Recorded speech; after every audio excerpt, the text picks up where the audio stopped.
Oh,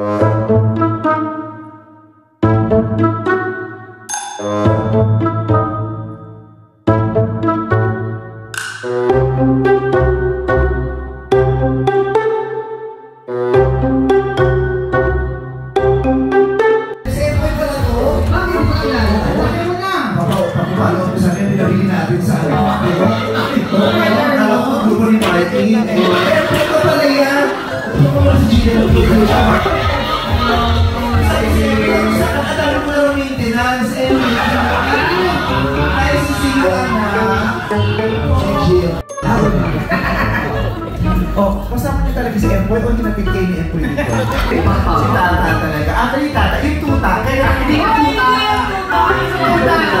Ikaw lang tuta na Chinese cola. At saka iba talaga ang talent ni Empoy. Siya ang natatang kahit isa sa buong mundo na kaya-kaya pagtugtungin ng bigote at bitsyang.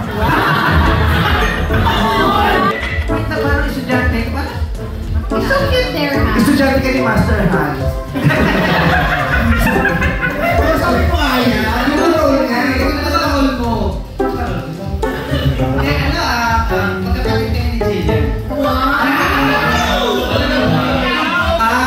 Piling ko napulot ka. Paano nangyari yun, Lassie? Napulot ka ng pamilya nila sa bukid. Ganun nga, alam ko yan. Kung kapatid ka nito, pinakaw ka ng sindikato.